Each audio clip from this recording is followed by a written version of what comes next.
Hello, this is Susan Kelmer.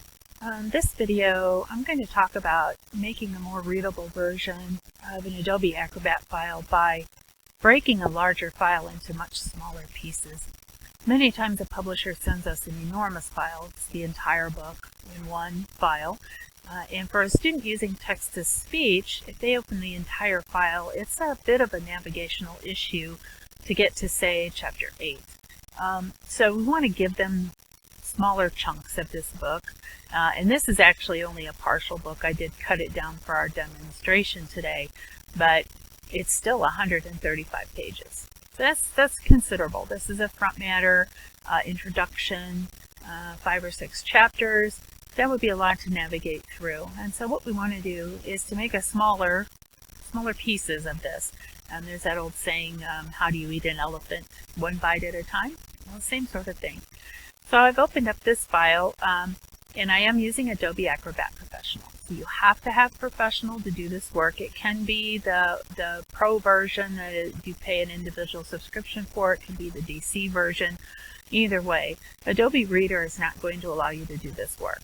So you do need to have Adobe Acrobat Professional. So this file, I already have had a look at it, but we're going to look at it in this demonstration. And so what I want to do is to kind of scope out how the book is laid out, what its parts are, so I know what I'm looking for as I'm breaking things up. So over here on the left-hand side is this little pop-out arrow that will allow me to get to a thumbnail view. I can also do it through View. So I can change all of this here, but I'm going to use a little arrow, and I'm going to go for the thumbnail view, which is at the very top.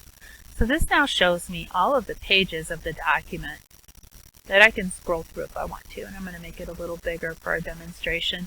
I tend to not need it very big because it's easy to figure out pretty quickly where the end of one chapter is, the beginning of another, for when you're doing this kind of work. And you'll get used to this as you do it more. But a breaking up of a book usually takes about 10 minutes or less. So it's a pretty quick process to get done. So we are on the cover page. You can see there's a copyright page, and then there's a in memory. Here's a dedication. There's contents. And there's a preface.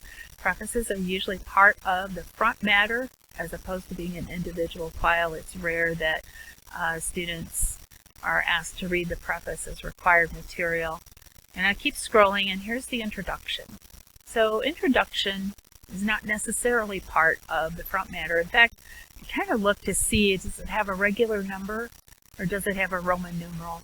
If it's a Roman numeral, it tends to be something to leave with the front matter.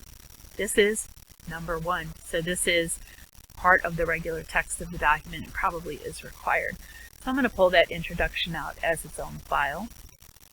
Scroll a little farther, looking for where Chapter 1 or Section 1 starts. And here's Chapter 1. So I can see it looks very different. As I'm scrolling through, that's going to catch my eye. I'm going to scroll down and see if I can find where Chapter 2 is so that I have a pretty good idea of how it's laid out. See, I'm in pretty good shape here. So I'm going to scroll back up to the top, or Control Home will take me to the top. And I want to now pull out what is the front matter into its own file. So your selection tools that you're used to using, your mouse click plus Control will let you select pages that are not continuous. Shift, mouse click and Shift will get you everything from the first click to the last click. So I have selected the first page over here in my thumbnail view, and you can see it's highlighted in blue. And I'm going to scroll down till I find the end of the front matter. So there's our preface. I'm going to keep going there. And this looks like the end because there's introduction. So holding my Shift key, I'm going to select that last page. You can see they're all highlighted in blue. Now I have a couple of options for extracting. I can right click and choose Extract Pages, or I can go to this little page drop down and extract pages. Either way works. We get a dialog box.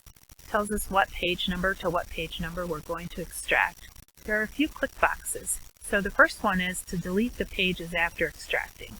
This means it would take the pages out of the original document and they would no longer be there. I never select this. if something happens to our subsequent files, we end up with a corrupted file or that kind of thing, we need the original to go back to. So I never delete. Also, I'm not going to choose to extract pages as separate files because I don't want 15 different files to put back together. So we're going to select none of these checkboxes. I'm going to click OK. And it has now brought those pages out into their own document. So we can see there's 15 pages. If I look at the original Debating Democracy file, we can see the front matter is still there. So it left it there. Now all I need to do is save this. So I'm going to use my little Save button, but you can also go to File, Save. And our naming convention here is to use the author's last name and whatever part of the document this is. And this is going to give me a question, do I want to replace, because I've been playing around with this for a while. So I have saved this file. I can close this, I no longer need it. Going back to the original file, I'm going to find that introduction. I'm going to scroll until I see the first page of Chapter 1. And there's the first page of Chapter 1. I'm going to hold my Shift key, select the page before the first page of Chapter 1. A right click, extract, no checkboxes selected, and OK. And at this point now I have all of the introduction. So that's all in here. I want to save this one.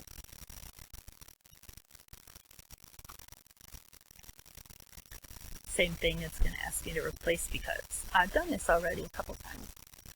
And let's do one more. So Chapter 1, let's look for Chapter 2. And there's Chapter 2, so Shift key, select the last page before Chapter 2. Right click, extract, click OK, save.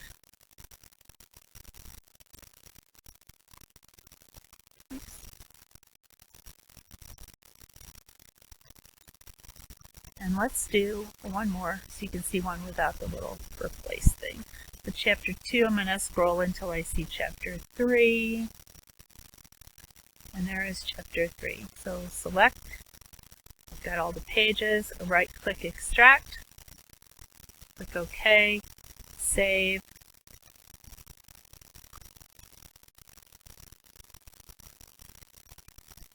And there we go. So if we look at our file folder, we can see we've now created a front matter, an introduction, Chapter 1, Chapter 2. I would continue to go through this document until I had it all broken up into chapters. And that's the way we